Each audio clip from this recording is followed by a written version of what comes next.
changing lives.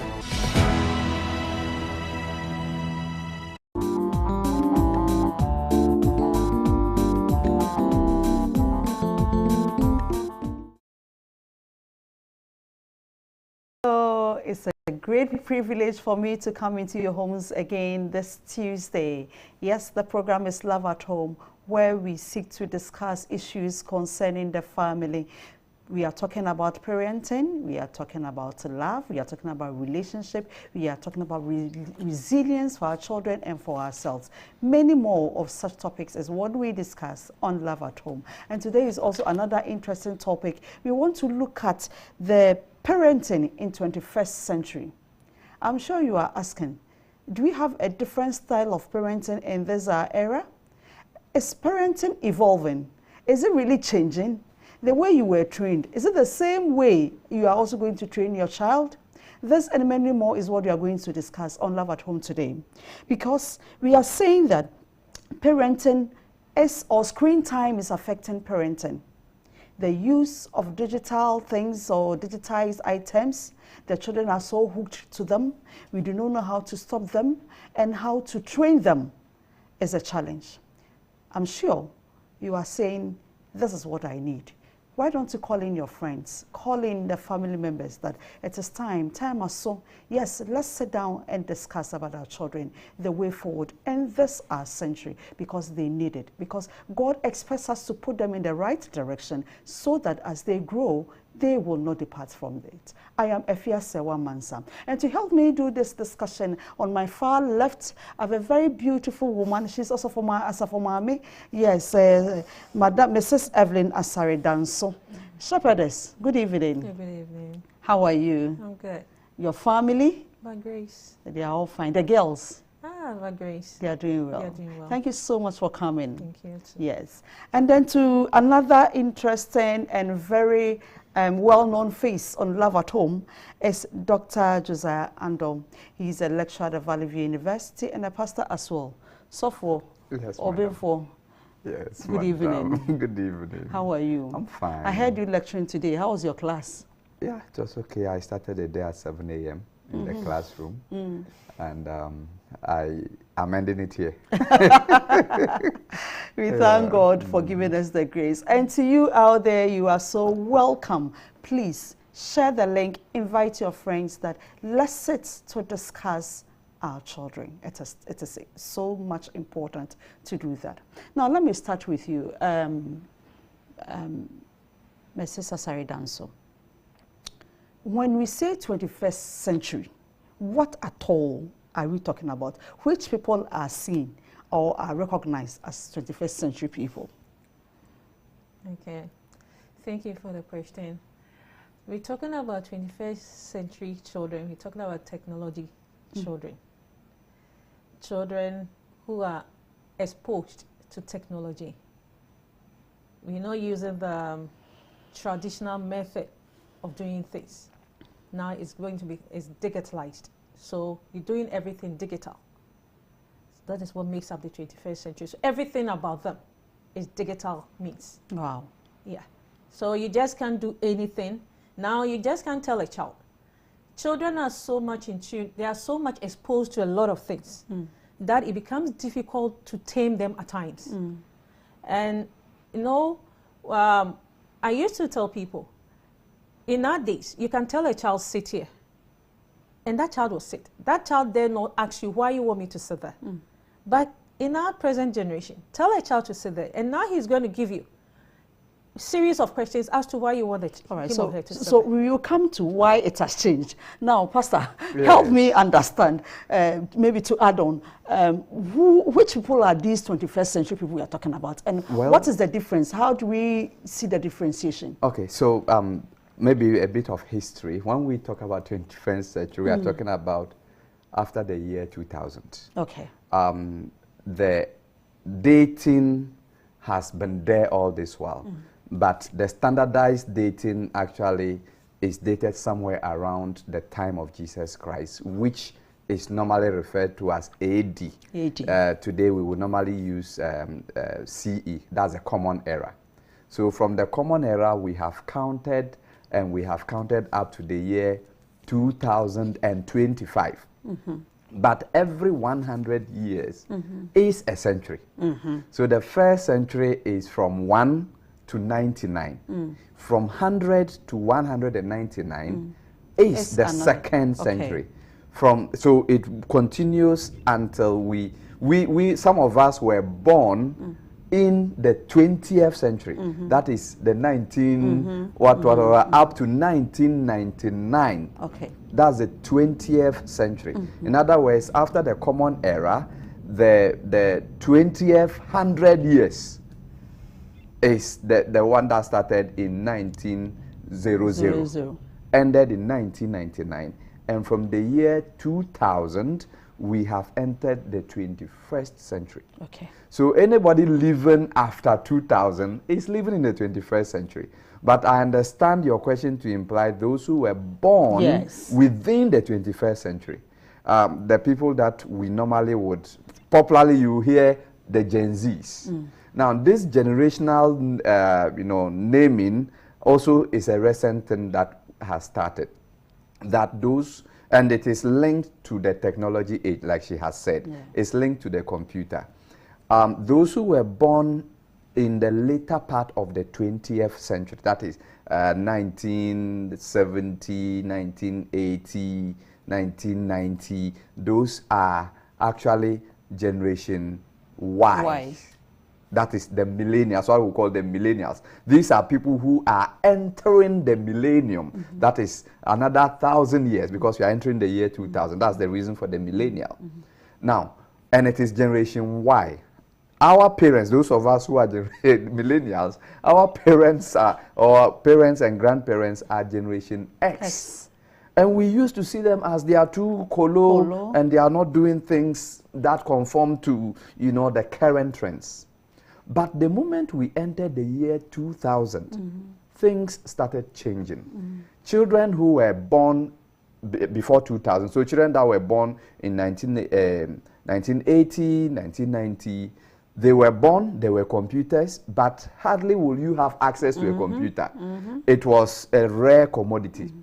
However, by the time the year 1990, 1999, 98, 99, by that time, computers were already coming. Yeah. And so children born in the early part of 2000 actually started with computers. Okay. So that a child at age 5 had access to a computer. And that actually changed their way of thinking and their way of doing things. And so they make the Generation Z. The Z is just Z, X, Y, Z. All right. And that also changed after 2010. That generation took just about 10 years. After 2010, we now started having another influx, because it's like this time it's not just access to computer, there is social media. Okay. So that it's like the world can be held in your hand. And so we have children who are born around that period who are different from the Gen Zs. They are the Generation Alpha. We are now beginning from A. Okay. So when we are talking about the 21st century, these are, and we are relating it to parenting. Yeah. These are the people we are talking about. These people, then it's a whole range of people we are talking about. Exactly. Wow, we have lots of work to do as parents. I'm imagining if you were born in Generation Y or Z, and you are parenting in Generation Alpha. Yeah. So the children, the current children of Generation, the millennials, that's Generation Y, are actually the Generation Alpha. Okay. I mean, when you look at it, somebody who is born around 1985, those they are having the children are the ones in their reproductive ages today. Yeah. And so their children are different from the Gen Zs. Yes. They are different because, in fact, the dynamics changed after 2010, the dynamics started changing. And so we'll be looking at, if you are doing parenting in the 21st century, we should be looking at these two groups of people. Okay. All right. Thank you so much for opening it and explaining that for us to know which people we are talking about. No. Now, what are some significant changes in parenting styles from previous generations till today? Yes, Auntie Evelyn. Auntie Evelyn, you see? I don't know. Yeah, because I said, because just for what Doc said, it's really a serious matter. Because if you're going to talk about the alpha, from the Gen Z to the alpha. Okay, now we're looking at from the previous generation, we had a parenting style. Now there is a different parenting style. Okay, previous generations, we had this authoritarian, the authoritative style. The free style where, okay, either parents do not show consent about what happens to you.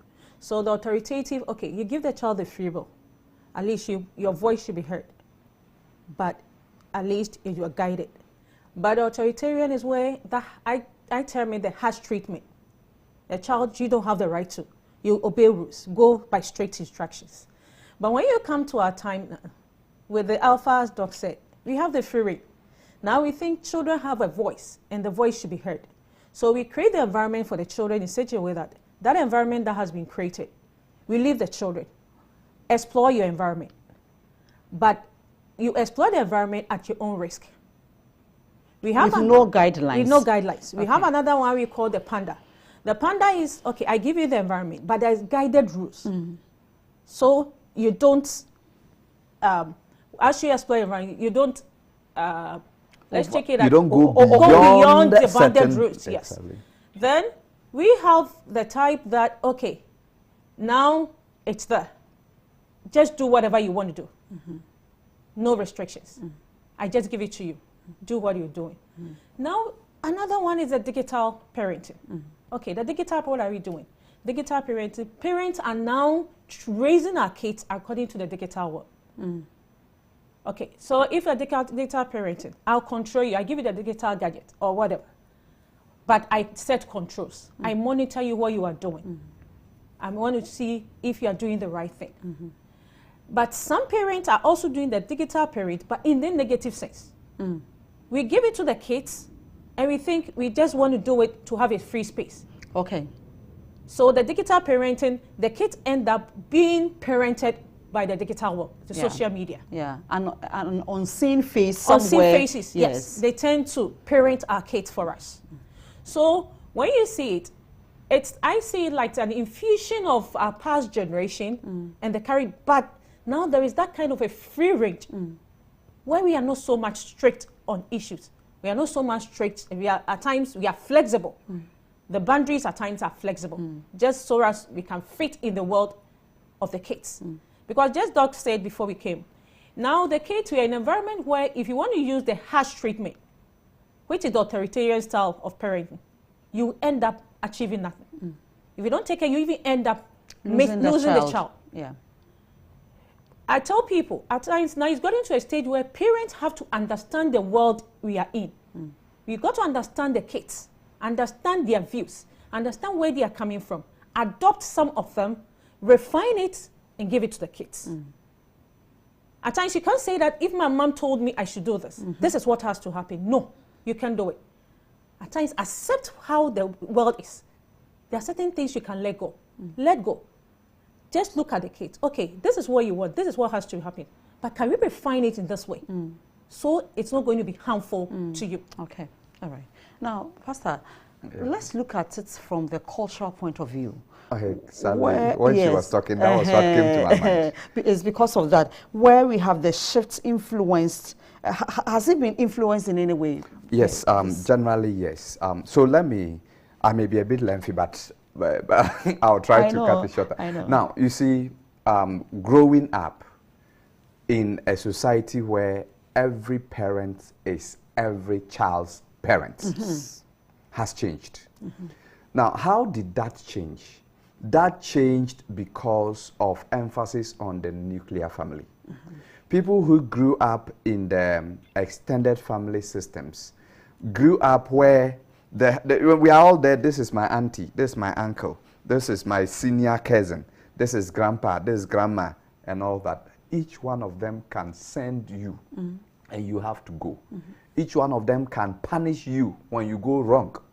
And if I mean, you are not even going to complain to your mother and say that uncle beat me up. What did you do?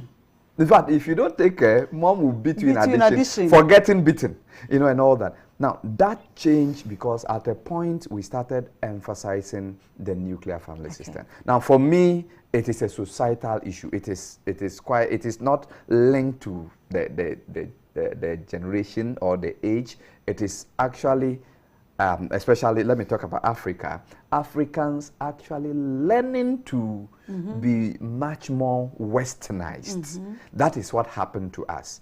But beyond that, the technology contributed to the cultural change. Yeah. In a way that once I have the world in my hand, I am able to know what is happening, what is trending. I get to know what ought to be done. So that if previously this is how we did things, now I have seen on the phone that, oh, somebody has done this. That means it is something that can be done. So it is more or less shaping my world view. So let me give an example. My child takes a phone and then sees a family going on a vacation, and the family is made up of mommy, daddy, sister, brother, and a pet. And so my child comes asking me, Daddy, we need a pet in our family. You know, because he feels it is not complete based on what he has seen. Because my child has seen a pet in a certain family. Yeah. However, it's not like we were not having pets. We were having pets, but pets were not regarded as part of the family. When we were going on vacation, we would leave the dog at home. But the person has seen a family on the screen going on vacation, and the pet had to go. The pet is given a seat in the car, you know, things like that. So our culture, our worldview, our way of doing things is being shaped, one, by the issue of cultural copying, and also by globalization. When I say globalization, I'm talking about how technology has shaped the world and put it in our hands. And so it is making our way of thinking to be more like we are now global citizens, more of global citizens than just citizens of our culture. Yeah. I don't know if that is clear. Yes, so that is actually what has happened to our culture, and that will also change our parenting dynamics. Now, let's look at the pros and cons of technology in family life. May I? Okay. Yeah. All right. Okay, so let me probably start, and then the thing is that everything that we have as humans has its advantages and disadvantages. So is technology. I mean, it is one of the greatest things that have happened to our world. Technology. You know, at a point it was industrialization. But now the world seems to be thriving on technology. Yeah. Now even the technology is moving into where we get it to do things for us, AI, artificial intelligence, and all that. So there are a lot of positives, but it is also a recipe for disaster if we don't handle it well. Okay. So when we talk about the pros and cons, we are talking about the fact that technology helps us to do a lot of things in parenting. So let me bring it to parenting. The things that our children learn today in school are not the things that we learned in school. Very true. And so I take my child's homework, I want to help. Sometimes you would have to use technology to find answers to your kids' homework. Yes. So that is, it's not bad. And that is the case. Parents are complaining. Now parents are asking, the homeworks, are they giving to the children or are they to the parents? Well, I mean, I think the schools should make it clear that whatever homework you are given to the child is something that you taught in school. So the homework is more like something for them to try their of what they had learned at school. And emphasis, they are supposed to try their hands on. It is not, you see, the problem is that sometimes it is actually something that is ahead, something that they are yet to do, and that is where the problem is. So for the schools would have to say that We have done this. So try your hands on it. I honestly don't remember being helped with homework because it was what we did in school that I had to try my hands on, and then I tried to do it. Today, in some of the instances, it is like, of course, and sometimes the kids are lazy. Not that they didn't do it in school, they did it, but they know they'll get the help, so they want the help. And the parent is struggling to get it. Reason the parent is struggling is not to say the parent is dumb. No, it is simply because our pencil. Yeah. So when we learned 9 planets. Now the planets are not 9 anymore. So I need to research to know. Otherwise, I'll give apophy. Yeah. And that is one benefit of the technology. So we should be able to make good use of it. However, the negative side is the fact that, she mentioned that our children are being parented by somebody that we do not know. Yes. And that is the danger here. Okay. So that, and at this point, I'm not saying it's only mothers who do it, but most of the time mothers spend more time with their children. And so you find a mother whose child is worrying, is disturbing. For example, my mother tells me, when you were young, you used to ask a lot of questions.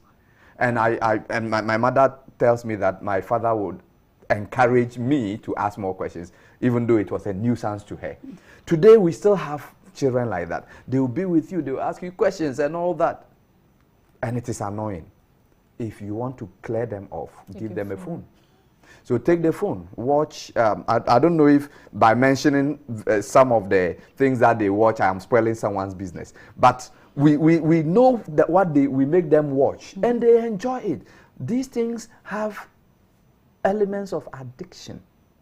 Pastor, hold on. Let's go for a quick break. I am so much interested. Hold on with the elements of addiction because we need it. And I want you to start on a clean note. So as we go for a break, please remember to call in your friends. You can join the discussion on 0559 680066. 0559 680066. We'll be right back. Thank you.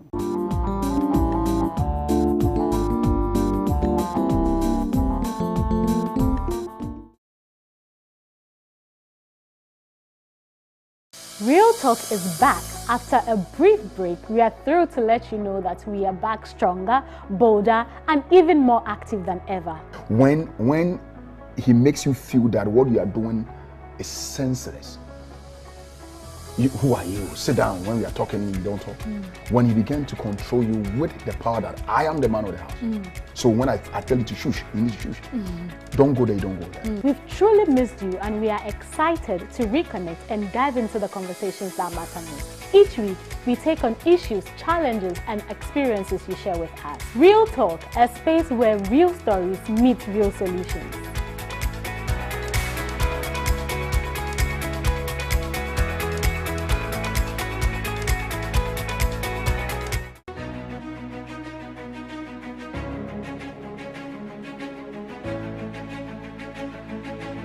Hello guys, I welcome you all to Gospel 101 TV show. My name is Selassie Evelyn, and I'm thrilled to be your guide on this uplifting journey into the heart of gospel music and inspiration.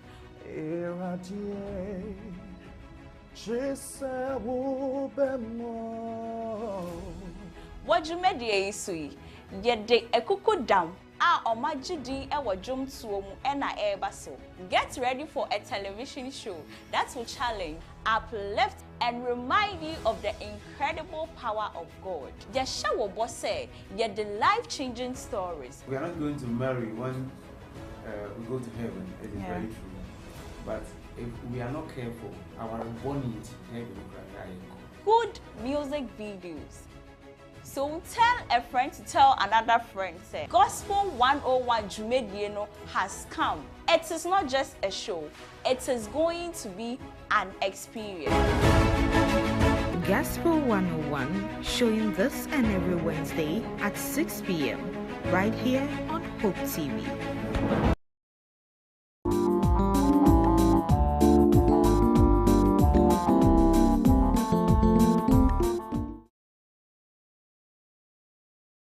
We are so grateful that you waited on us. The program is Love at Home, and we are discussing parenting in the 21st century.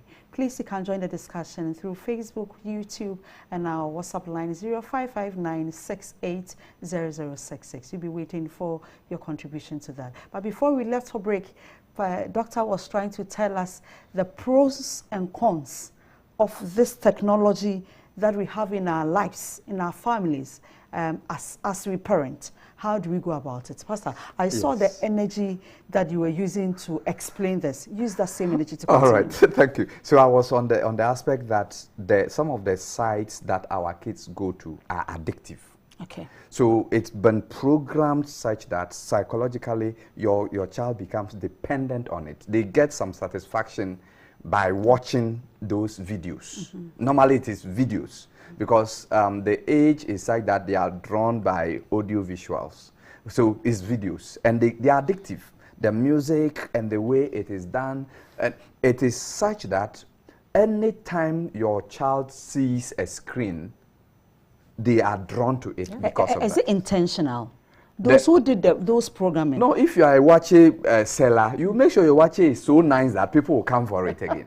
No, that's the truth. Yes. So it's marketing. It is marketing. So they have psychologists who have put these elements in it, such that a child would actually be drawn to it.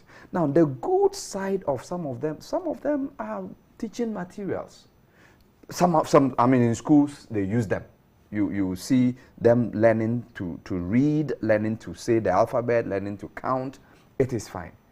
And so we are not condemning screens, yes, but we are talking about controlled use. Okay. The other side that I need to mention this is that sometimes there are some things that are smuggled into it that you may not know. So that's why I said we allow technology to parent our children. You may be a Christian and you are teaching your child that God created the world in 6 days, rested the 7th day. There is a video out there that is teaching your child that the world took billions of years to evolve out of evolution. Through stone. Exactly. And so if you don't take care, your children will actually be learning something different from what you have taught them. Yeah. And because of how close they are to the screens, they would trust that one rather than trust you. Yeah. And that is a challenge. Yeah. Auntie Evelyn, yes, you wanted to add something to that. Though you made a point that the teachers, at times, the homeworks are things that will be like, they're going to be taught. They had not been taught. But my opinion is, some of them, the things that the teachers teach the kids, they don't teach to the understanding of the kids. The teachers themselves, at times, don't know what they are teaching. Some use these AI to teach. They go do research. So they don't do understand the topic itself, to sit down and give a practical understanding, to practically explain what they are doing to the kids. So theirs is, I just come, I go copy the note from the whatever, internet. I come, I point, I give it to you. And then I give you the homework. And I give you the homework. So the child doesn't understand what the concept of what you are teaching. The whole thing that has been taught. So it takes me, the parent to go in. And even there are some parents, there are some teachers who will tell you, go find the answer on the internet. That is true. There are some teachers who do that. And there are some teachers who are curriculum-based, like textbook-based teachers. They give you homework and they tell you the answer is in the textbook. Go look for it. A child provides a solution and they go back to school and they have issue with these kids. This answer is not correct because what they were expecting, it's in the textbook. You didn't reproduce that. So they have issues with it. So it becomes a burden on parents. Now teachers don't know what they are doing. Kids don't understand what they've been taught. Parents don't know what they are doing. So we are all swimming in the ocean. And where are we going to? And that's it. So it ends nowhere for both of us. So it is not. The practical issue is how the kids are. They don't understand. And that is why parents would have to be the ones to go and do the research. So it means that parents are then having the pressure. They are having the pressure. Because the child goes to school and you are punished for not doing your homework. You are punished for not reproducing what I wanted. So at the end of the day, when a child comes home again, okay, mommy, I don't want it. The teacher said there's answers in the textbook. I want the textbook. And I have issue with our curriculum, our textbook. It's so unfortunate in Africa, our education system is not practical based. Mm-hmm. We don't do theory. Everything, I don't know, it's theory. What we are doing is theory. We are not doing practical. We don't do the practical. So what if I go to school? Photosynthesis, I just recite, I've learned it. Photosynthesis is this. You ask me, I can't produce it. But if I'm telling you, it needs photosynthesis, the plant needs warmth. What is warmth? Mm-hmm. How does it get it? Mm-hmm. If it needs sunlight, how does it get the sunlight? Mm-hmm. If it needs a nutrient. Through what mechanism? Through what mechanism. Okay. As to what goes through, what happens for me to get, for the plant to get all these things. Okay. We don't care about that. What we care about is give us explanation of photosynthesis. Mm-hmm. So the children do it. A lot of kids, I always tell people, this especially the university people, a lot of us pass out of university and we don't know what we are about. Mm-hmm. Mm-hmm. And the job market is saying that there are no jobs for them. Experience. Meanwhile, they say there are jobs. We want practical experience. Because our tutors themselves are not practical based. It's unfortunate. Mm-hmm. Even subjects that are supposed to be practical, you end up doing just 2% of practical and about 90-something of theoretical. So people are, because if you go to China and those, they are practical based. So as the child is growing up, the child practically knows what he or she is about. But in Africa here, if a child is able to recite, we always attribute smartness to being able to recite something. Certain things. So oratory. That is it. And we did baba. We did baba. We are me refi. Mine is Mindy Baba. I'm in Me here max. My mother wants the max. My teacher wants the max. My school wants it to uplift its name. Timidi Baba. No matter me choro we are asa. We finished. So it is having a toll on our kids. They don't know what they are about. A parent are also suffering. But we don't also know how to also go about things. And that makes us to push our parenting roles to technology. To the technology. And that can negatively affect us if we don't do it well. So how should we do it then? Well, for me, I think that where we are, we cannot take technology out of the picture. Yeah. We can't. Yeah. I mean, we can't say that. I will not tell any parent that, oh, technology is bad, don't give your child a phone or a tablet or a screen or whatnot. I wouldn't say that. But I would say, let us use it responsibly. So so that's where the question comes. To begin with, you, the parent, you should also know. Yeah, tech-based. You should know what your child is doing. Because if you don't, that is when somebody will be parenting your child and you wouldn't know. What size do your children go to? Have you scanned through those videos? I mean, I'm talking, and at this point, I'm talking about those who are having generation alphas. Because they are the ones who are now picking these things from videos and all that. They are the ones we are talking about. If you are a Gen Alpha parent, then you should scan through some of the videos that your kids watch. Okay. You should want to know the trend of the storylines, even the cultural content in it. Then you would be able to correct them. But we are not interested because the cartoons don't really interest us. They are not like our Tom and Jerry that we used to have. They are different. You know, they look more human than our Tom and Jerry. And so they don't really interest people, but because of your children, you need to learn something.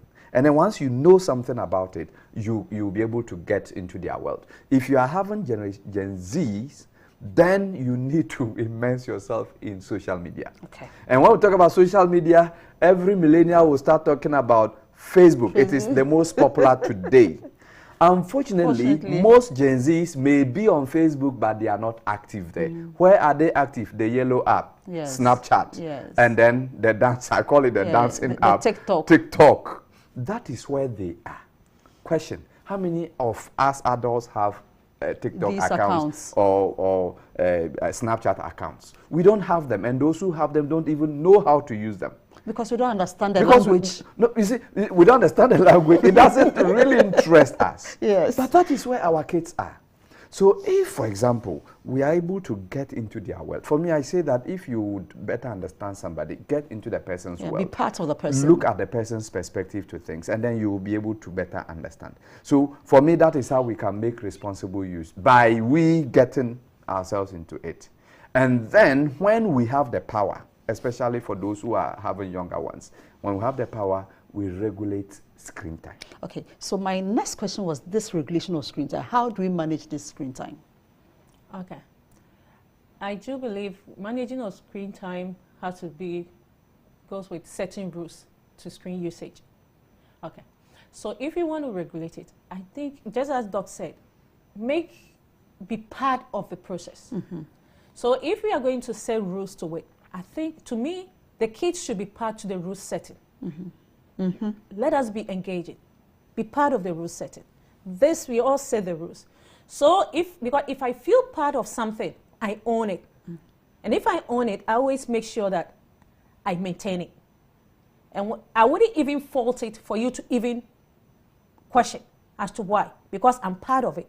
But if I'm not part of something and you impose it on me, it becomes a burden. Yeah. It's like you're restricting me.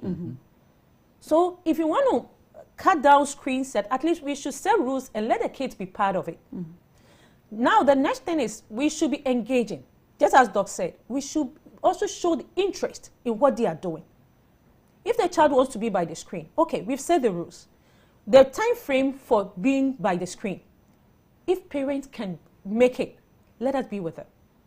Let us regulate and watch what they are doing. Everything they are doing. If they are doing, they don't even, because there are some kids who sit by the screen, watch certain things they don't understand.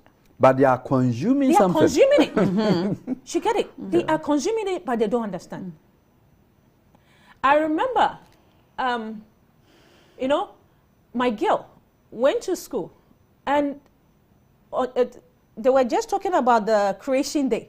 God used 6 days for creation.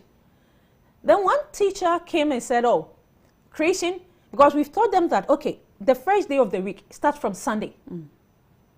Sunday, 7th, and ends on Saturday. Then this teacher said, no, it's starting on Monday.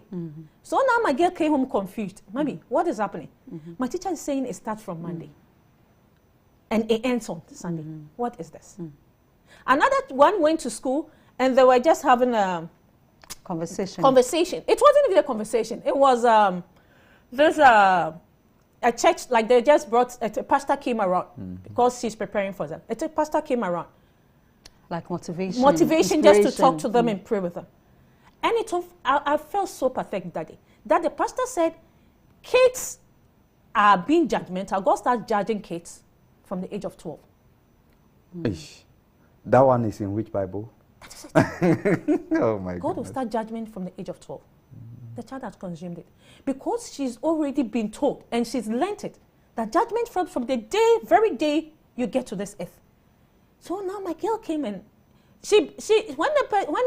when it came, she was like, oh no. And look, her colleagues were like, hey, you are this, you are this, you are this. She came home and she was so sober. Down. I asked her and she said, I said, no, don't mind that. That is how the world is. You've got to adjust yourself to fit into the world. So, you see, the way it's going to, parents, at times, the sort of information we ourselves are giving to our kids is problematic. What our kids are also consuming is problematic. And what the school is the teaching school them. is giving is problematic. So I always say, it dawns on we the parents, at times, to be closer. Be with your child. If he has to use the screen, you are learning.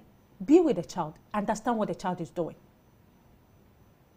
Don't just copy it from the technology. Okay, understand it. Even if you are copying, do you understand what it's talking about? How can you fix it and make it your own understanding? Yeah. So parents should be engaging. That is what I believe. All right. We should be engaging. You should get a time with the kids and get into their world. Thank you. I like the fact, you see, and one reason we should engage them is that, now, when we were growing up, I will always compare. If mommy says this flower should be here on this table, that is where I will leave it. Today's, I mean, those in this era we are talking about, 21st century kids, would want to know why it has to be there. Yeah. So naturally, they are the type of children who would always want that kind of engagement. Interaction, yeah. So you don't tell them that your screen time is 1 hour a day, and then you make it a rule, you stamp it down. No. They go and sit somewhere. No, you don't do that, because you will not get them won't to cooperate with you. But reason with them. Talk to them about it. Let them know exactly why the screen time needs to be regulated. They will tell you, oh, then let us reduce it to X or Y or Z amount. And once they are involved in it, you get them. Because they will even tell you that my time is up, and hand over the gadgets that they are using, because they are part of the decision making. Doctor, if only parents are aware of the problems this screen time is giving, can you share some with us? And well, so, Doc, before Doc come, you know, at times we can also have alternative ways of engaging the kids that can drive them away from the screen. We can have family fanfare. That is true. Play outdoor games. At times, parents should create some attractive, everything that can just take these kids out. If a child sees that the parent is ready to engage her in an activity play, the child is not bothered to go to the screen. So we are not creative We are enough. not creative enough. Okay. We are not creative enough. We feel, oh, I have a lot. I have to get this. I have to get this. Why do I have to waste my time and come and play cards with you? But if you can make... Or go for a walk in the neighborhood with you. You get it. But if you can make these activities, outdoor activities, okay, today no screen. Let us take a walk. Or let us go for jogging. We jog up and down. Unknowing to the child, she is even what? Exercising. The parents are themselves on the screen. That is a problem. That's it. So these are some... And that comes back to my question. Some parents are not even aware of the dangers of this long usage of screen. So I want you to share some with us. By the way, because the issue of screens are now becoming an issue, I would say that the research is still ongoing. However, there are some facts that are being established. A number of children today, age from 5 to 10, are having speech problems. And most of it, even though like there are controls, there may be other factors, but most of them are linked to exposure to the screen. And so some people are even saying that if your child is not up to a certain age, don't let them look at the screen. No, like I said, the research is still ongoing. So giving your child the screen may actually lead to speech defects. But one that is a very sure effect is the fact that it reduces one's sociability. So the person, today, a lot of Gen Zs are having that problem. And in my counseling practice, I see it happening. The people will meet online, and they are very bubbly, very chatty. They talk like nobody's business.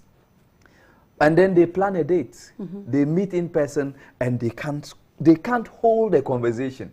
They don't know how to talk to real human beings. After they have met, they are so on their phone. If they go home, they will chat like no one's business. But when they meet in person, they are unable to express connect. themselves. Sure. And that is, today it is happening amongst the young adults who are, those who are in their who are trying to date. It is happening to them. I do not know how difficult it is going to be for the generation alphas, because theirs may be worse. Worse, that is true. But today what is happening with them is that you may see it in church. Children, they are there, and they can't connect with other kids. You will see that a child will leave other children who are playing and go and stand behind an adult who is pressing on the phone. They want to take your phone, and when they take your phone, you dare not show them your lock. They know where to go. If you don't have games on it, they will download games. They know how to do it. And that is it. So that is their world. So they don't know how to connect to people. If you are a parent whose child doesn't have a sibling, it is worse. Because your child doesn't have a sibling, nobody to play. You know, we used to play with milk tins and whatnot. And those things. Those ones. you know, today, this is where they play. They play games. So the child who doesn't have a sibling doesn't have anyone to talk to. Parents are busy. And so that child may develop, a lot of people are being diagnosed with autism spectrum disorders. Yes. And what I don't know yet is whether these autism spectrum disorders are real disorders and that they are really on the spectrum, or is as a result of the screen. Yes. But for me, I want to think that it may not be autism. It may be a result of the screen. But like I said, research is now unfolding. And so parents need to know that the screen is really affecting us. I mean, we are not saying it is wrong. Yeah. We use it. That is part of our life today. But if we regulate it well, it will help us. Now, let's look at what skills do you believe are essential for children to thrive in the 21st century? What skills? Now, we know they are on social media. Apart from this, what other skills would be able to take them a bit off from the screens? Should they have? Okay, may I? No, let it. I do believe, just as Doc said, when kids stay long with the screen, they do not become innovative. Mm-hmm. Their cognitive thinking, mm-hmm. it's not there. They are not able to find solutions to problems itself. Real problems. Real problems, they are not. So the least thing that happens, they are finding other people, they're looking for other people to help them sort it out. Okay, now every child should be able to find solution to issues. At his or her level. At his or her level. Whatever happens, you should find solutions to it yourself. When children are left to handle issues the way they find it, and they are able to come out of it, it helps them, it develops them. Builds resilience. It builds resilience in them. It helps them to adapt to every environment they find themselves in. But now, what do we see? Kids are there, so everything, I'm not, when I have an issue, I take the screen. I'm looking for a solution to it. So it deprives me of thinking to find solution to the problem. Now I have the screen. I'm not adapted to the environment. Whatever situation, the least situation that shrinks me, it's difficult for me to escape. I get choked up. I don't know what to do. Then if I don't get stuck, I fall out. These are some of the skills I think parents should try to imbibe in their kids. We should let the kids know and let the kids learn. At times we ourselves should even be practical models to these kids. We do it and let the kids understand that this is how things are. If you're working with a child, let the child know you're a problem solver. When there is a problem, you, the parents, should solve it. And let the child know that you are a problem solver. Don't tell the child you're a problem solver whilst you're doing something else. Okay. I always say, parents, we are models to our kids. We should model what we talk about. What we speak, what we teach them should be a model to them. So when we do that, I think we will help them to develop these skills gradually as they grow up. Now, Doctor, still on these coping strategies or coping mechanisms, you realize that some children are not able to cope with stress. Even the day-to-day lives at their age, they are not able to. And so you hear them, what is life all about? It's not worth living. Yeah. I want to die. I want to do that. What is your take on all these things? Do you think these are some of the results of what we are seeing, and how do we navigate through? So let me say that a lot of children in their adolescent stage have suicidal tendencies. And it is because of this that you are explaining. Part of it is parental, and part of it is the fact that we haven't actually imbibed in them that resilience, or that element of they knowing that life is made up of ups and downs. We have trained our children to believe that everything is smooth, very smooth.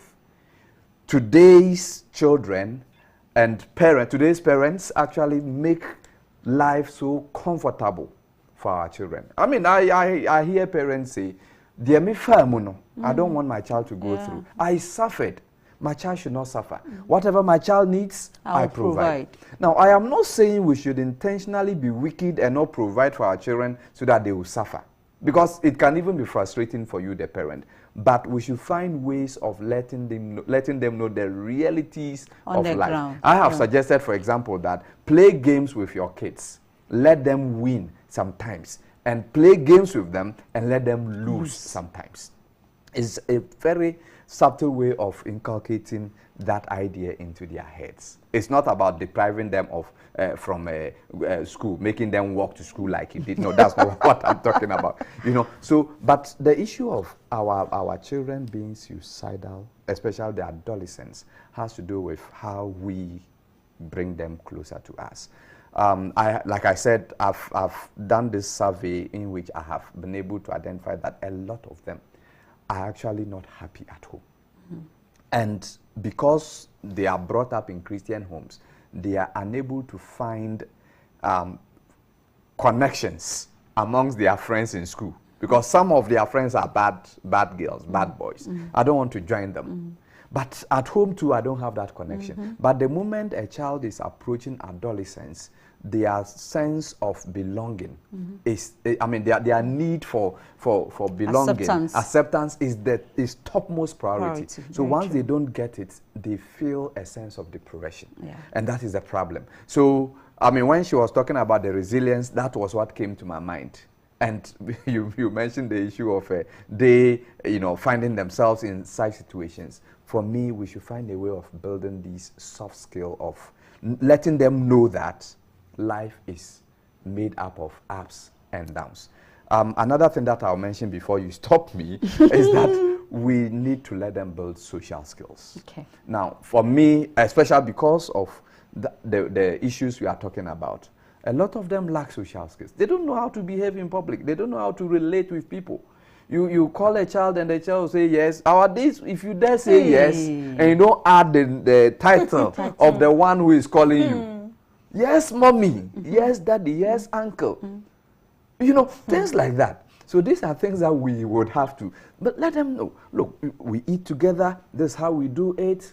That little book, Courtesy for Boys and Girls. I don't know if we still... Is it there? It's there. I got one for my daughter recently. I mean, we should let them, learn some of these things. I think some parents do not even understand or appreciate the social skills you're talking about.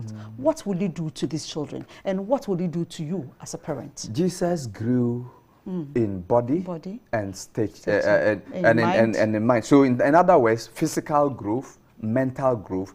Today, our emphasis has always been on the mental.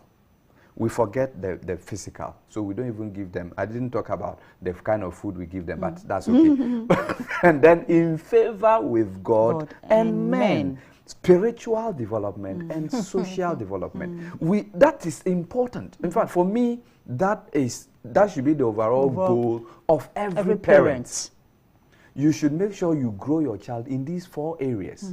And so the social part is what will make them humans. It is what God created at the beginning. He made us to be people who relate with other people, not people who relate with gadgets. And so we should be able to relate with other people. So it is so important that when we are learning to be like Jesus, we need it. Your final word. Your final word as we finish the show. I know you have lots to say. I'm sorry, our time is up. Your final, yes. Your final advice. Just as Doc said, I think we should bring our children up in a godly manner. How God wants us to bring them. Children are a gift from God. They are gifts that God has given to us. And definitely a day is coming, we're going to give an account of them to God. And God gave us these gifts and gave us an instruction. There is a manual as to how to bring, maintain, and hold this. But we as humans, in our generation, we've thrown away the manual. And we think we are doing it our way to suit the society. It's our time we go back, pick the manual. The creator himself, the one who created the gift, knows how to manage it. He foresaw what was going to happen. That was why he made the manual and attached it to it. That teach these children, bring them to me. Teach them my laws and my commands. If you go to Deuteronomy 6, it will tell you. Teach them my laws and my commands. from generation to generation. That is true. So God is saying his laws and commands. What are the laws of God? What are his commandments? Can we go pick up and learn what are the commandments of God? What does God require of us? Then teach unto these children. It's unfortunate we ourselves do not know the law. Neither do we understand it. But we profess to be followers of him. And I think if we re-evolve ourselves, then we can re-evolve these kids and draw them closer to God. Amen. Thank you so much. Amen. Now, Pastor, your last and final words. Yeah, so what I'll tell as you counsel everybody. All right. So what I'll tell, let me talk to the young people. First. There are the reasons we are talking about all these. You find yourselves in a generation where there's a lot happening. But I believe that if you allow parents to parent you properly, every parent loves their children, except that we are overwhelmed by what is happening around us. And so let's reason with our parents. If you have a challenge, talk to them. I believe that, having said this, your parent will not be that man, that woman up there that you can talk to. Connect and let us engage. What I would tell parents is that one thing about the young people we are parenting is the fact that your children are at a stage where they don't just go here, sit here, and all that. No. Reason with them. Yes, I know they are not adults, and so you feel like your children, yes, they may be young, but the age that you brought them forth in is such that for you to be able to win them, you need to involve them and engage them. And like God told us, come, let us reason together. That is the best way to be able to win your parents away from all the challenges and all the pressures out there. Thank you very much. God bless you. All too soon, our time is up, and we have been talking about parenting in the 21st century. I'm sure you have learned a lot. I did. But what is so important is that we need to go back to what God says we should do. What are the precepts? What are the laid down rules God has given to us? Let's go back to them and make sure that we use them. And when we start using them, we realize that the burden, the yoke will be minimized. And by so doing, these children will rather want to come to us and want to test what we know. My lovely parent, it is not too late to know what is happening in the world. The world is in your hands on your phone. Take time to learn yourself. Don't give the phone to the children for the children to come and teach you. Well, it can be done, but it is good, you know, so that they can also help the children navigate them through the social media they find themselves. Again, we are saying social media or technology is not bad. It is good, but there should be guidelines. Set the guidelines and the guidelines with the children, and let's all agree. The Bible said, as the doctor said, come, let's reason together. So you are not doing this alone, you are doing this with your children. And when they understand and know the challenges or the problems, if they do not do them right, what will come onto them, then they will be willing to cooperate with you. And you have your child, and you'll be happy as a parent, and the child will also be happy to have you as a parent. I'm so grateful that you waited on us and you joined us for this program. Same time next week when you come into your homes again with another interesting topic. This has been Love at Home. I am Efia Sewa. Good night. Bye-bye.